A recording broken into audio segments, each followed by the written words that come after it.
Alright guys, Traveling Teacher here again. I have another video to give you some tips and some pointers about wildlife trips in particular. And one thing I want to talk about today is understanding the season and the species that you're trying to capture. And as a result of looking at those two things, you'll understand the behaviors that you're looking for. All too often, I've been in these wildlife trips with people, let's say on safari for example, and people just show up with a camera and they're just click, click, click, click, click, click, click, click, click. And there's nothing wrong with that. There's nothing wrong with that at all. However, the thing is, if this person who spent all this money to be on this trip wants to capture the best of that experience, the best moments of that experience, an understanding, even if it's just a small tertiary understanding, a little understanding of the behavior of the species that they're going to be capturing, the time of the year can go a long way. Just that little bit can give you the edge to really capture the best of the moment. So many times I've been in experiences where people just click, click, click, click, click, and I'm not doing anything. I'm ready. In fact, my camera isn't even locked on the animal. It's locked on where I know the animal's going and what it's about to do. And I'm poised and ready in that spot, and inevitably the animal goes to that spot, and I get the shot. Of course, I'm not always predicting accurately, but often I am. I recently did a wildlife trip with my father. There's a link in the description below for that. And I was looking at some mountain nyala, and they were beautiful. And my father and I, we were able to actually get out of the vehicle a little bit. It was not dangerous at all to the animal or to us. There were no predators in the area. It was just an open grassland. And well, he was coming out of a forest space, actually, this big bull, and was going to cross this space that I knew he was going to cross and get down into this valley to join a female, and then they were going to graze on the back end of this particular grassland. So I knew this based on my understanding of the mountain nyala, based on behavior, based on the time of day, based on the season, etc. And so my dad, and we get out of the Jeep, and he didn't really say it, but you could tell that he wanted to go to the male nyala, walk to it. And I said, no, come with me. So we walked away from it actually, and walked down the pathways along the grass, and then I got situated in the spot where I was pretty sure he was going to cross. So I get down actually at ground level, I'm laying down, I have the camera there, my father's standing behind me. He's like, what are you doing? I'm like, just wait, watch. So I'm waiting, and lo and behold, within a few minutes, the male nyala gets up and starts walking exactly where I want it to go. I have the shot framed, I'm ready to go. It crosses the frame, bam, bam, bam, bam, bam, bam, goes the shots, and I captured the shot I was looking for. And so that knowledge, a lot of people don't necessarily have, and so if you can gain that, that can be helpful. So what do you do? So first of all, I would start with the species. Whatever wildlife trip you're about to do, what is the species you want to target? You're like, well, I want to look at all species. Fine, that's fine. What are three though that you'd be really happy to see and at least have knowledge about, let's say 3 different species that you have the possibility to capture? That way you at least have some knowledge going in. Even if, yes, you may see other animals or never see those 3 or whatever, but at least you're prepared a little bit in this case. And so start with a species. Pick the 3 or so that you want to look at. And then the next thing I would do is look at the season. How do these animals behave based on the season? Is this a season for breeding?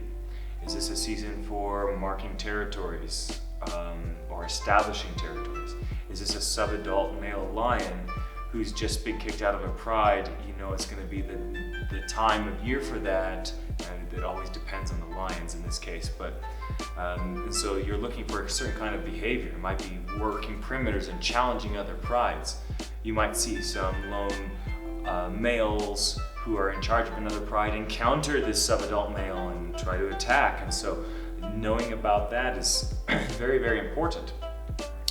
Maybe it's the time of season where for a particular ungulate that they've lost a lot of their fur.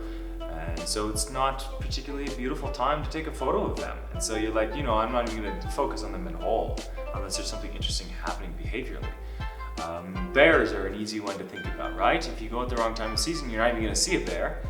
And understanding what time of the season that they come out of hibernation is super important. If you want some action, you want them right out of hibernation initially, right?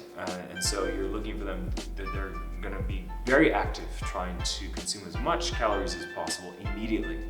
And so understanding season is super important in terms of the physical appearance of the animal, in terms of how the animal behaves. Is it more aggressive? Is it trying to be active and out, trying to find a mate? Is it more calm and subdued and hidden? When it rains, those of you who are into birding, you know this. When it rains, your chance at photographing birds has just been shot. So what time of season for that particular region would be a good time to go photograph birds if you care about birds, right? It's a time where there's the least amount of rain happening. And so season matters. Really matters, and it will dictate so many other factors. I mean, because you could do all your research that you want to do about an ocelot cat, or a lynx cat, or a wolf, but if you don't understand the season, that information won't be helpful to you. You might show up thinking, oh, I'm expecting the animal to do something, but in fact it will be doing the opposite, and it will be disappointing. So, species selection, then season selection.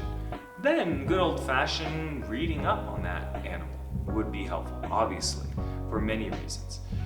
Then the next level, the level where you start to get more advanced is where you actually start looking for particular behaviors.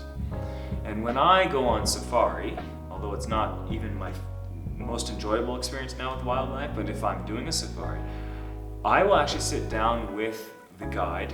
If you've watched my video about networking with people and finding the best connections for wildlife, there's a link in the description below for that. You'll know that when I'm looking for someone to guide me in wildlife, I find the best. I find the people working with BBC, with Nat Geo, etc.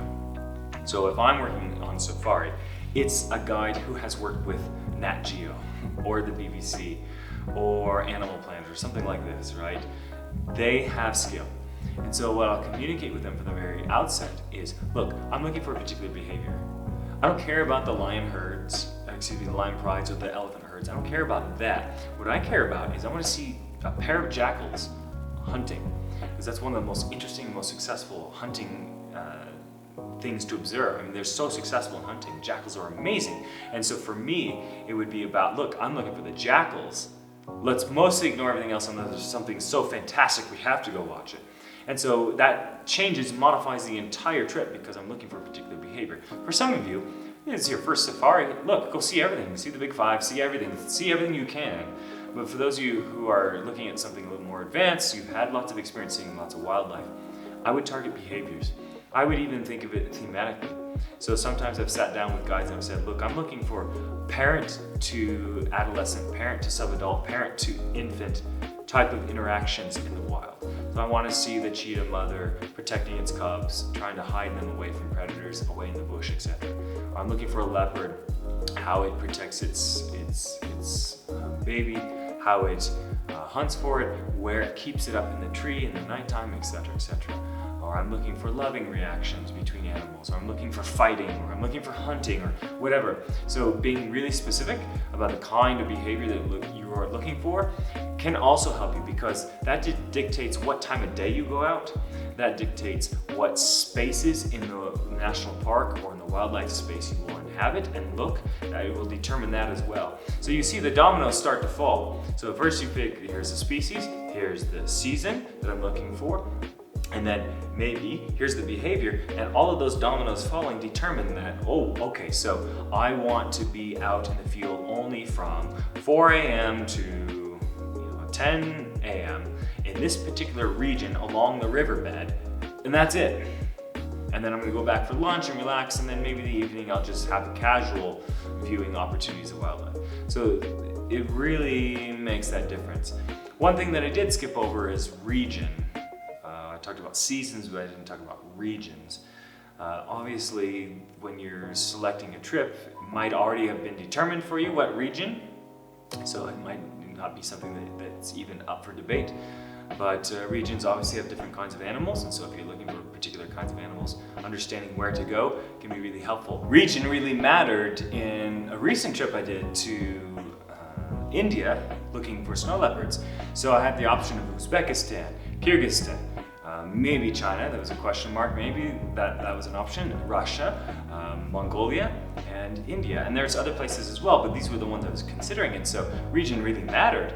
So I had to look at what kind of accommodations, and of course we're jumping away from in terms of studying a species now, but I'm just talking in a general sense that region can matter. So accommodations, how are they outfitted to help with the sightings? Do they have the resources? Are they collaring? Are they studying, researching snow leopards, etc., etc.? So all of that together helped me decide where I wanted to go in terms of snow leopards. And so yeah, region does matter. But to recap, look, when you're going out, what can really make a difference for your wildlife trips is understanding, first of all, what are some species you want to be knowledgeable about before you go out in the field, even if you don't see them. Knowledge is power, right? And it gives you more confidence. And you might even be more curious about other animals just by the very fact that you studied a few of them before you went. And then secondly is understanding what are the seasons, okay? And so that makes a difference about how they might behave and where you might find them in nature. And then number three, if you want to get that specific, what are some particular behaviors you're looking for? So your photos all have this sort of theme, or your videos all have a sort of theme about the particular thing you're looking for. And so if you follow that guideline, you should be able to show up and predict behaviors and look for things and anticipate certain things happening a lot better than other people are able to do. And not that it's a competition, but you'll get the best out of the experience yourself. I remember I was in the Masai Mara once, and I was waiting for a leopard to come out of the tree, and I had arrived, I spotted the leopard very, very early with my guide, so it was something like, I don't remember, I'll guess, something like 10 in the morning. And the guide and I spoke, and we said, look, no matter what, we're staying here until it comes down of the tree. We wanted to see it come out of the tree and do some marking. And so we did. We waited and waited and waited, and during this time there were so many tourists coming and going. They're like, it's just boring, there's a leopard sleeping in a tree. We stayed steadfast, front row seat, waiting, waiting, waiting, waiting, and then finally, at the end of the evening, it happened, exactly as we hoped. There's 0 tourists around, not a single person. It was just us and the leopard. The leopard crawls out of the tree, marks, walks along the riverbed, takes a drink. We're able to track it the whole time before it was fully dark, and we had to leave the park, and then it went out hunting. And I'm telling you, nobody else got this experience because they didn't know what to expect, what to look for. Of course, the leopard in the evening is going to become more active. And that day, that's what we were looking for. So yeah, we might have missed out on some other things, looking at some hyena dens, looking at some elephants, looking at giraffes, whatever, but that's what we were looking for that particular day. And so it helped us, it guided us in our decision making. I hope this video helps you and gives you some ideas and recommendations and tips and pointers that'll help you be successful in your own wildlife photography and video capture. Traveling Teacher here. Thank you so much for watching. Make sure you hit the subscription button and the notification bell button below. Make sure you like this video, and for more content, stay tuned. Check out this playlist. Check out that subscription logo there. Keep traveling.